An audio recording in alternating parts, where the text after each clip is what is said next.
ఇలా కుప్పలు తెప్పలుగా పడిపోతున్నాయి కదా గాయస్. ఇప్పుడు మనం ఏం చేయాలంటే ఆక్సిజన్ అనేది సరిపోవట్లేదు ఇక్కడ. మనం ఆక్సిజన్ అనేది పంపించడానికి వీటిని బయట పరదా అనేది ఒక 10 మినిట్స్ అన్నా తెరిచి ఉంచితే గాలి అనేది రొటేషన్ అయ్యి,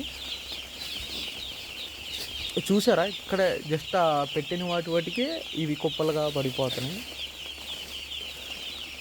చాలా వరకు. లోపల వేడైతే ఉంది, ఓ 30 డిగ్రీస్ ప్లస్లోనే ఉంది. చూద్దాం లోపల వేడి ఎంత ఉందో ఇప్పుడే మీకు చూపిస్తాను.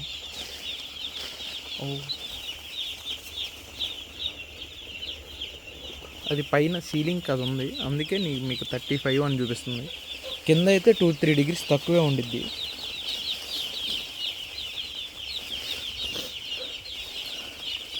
దాని సెన్సారు పైన సీలింగ్ దగ్గర ఉండేసరికి మీకు 35-42 చూపిస్తుంది. అదే కింద ఉంటే మామూలుగానే చూపిస్తుంది.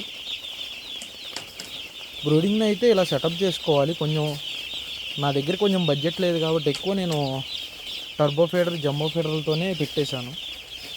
ఈ మధ్యలో రాళ్ళు ఉన్నాయి కదా, అవైతే మన ఫైర్ డబ్బాలని నిప్పుల్ని పెట్టుకోవడానికి, వేడి కోసం, ఇటు వేడి పుట్టించడానికి. ఎందుకంటే నైట్ చాలా ఉష్ణోగ్రత చాలా తక్కువగా ఉంది. ఇక చూసారా, మన దగ్గర ఎక్కువ బడ్జెట్ లేనప్పుడు కొంచెం ఇలా సర్దుకుపోవటం బెటరు.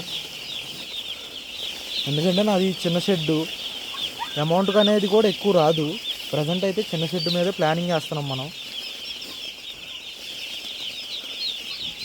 నాకైతే 2500 షెడ్ ఇది.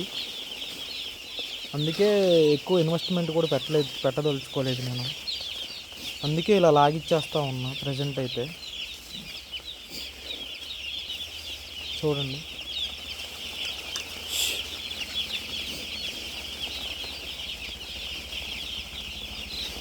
ఇది చూసారా, మనమైతే రెడ్ బల్బులు కూడా పెట్టాము కానీ అవి ఏమో ఆన్ చేయలేదు.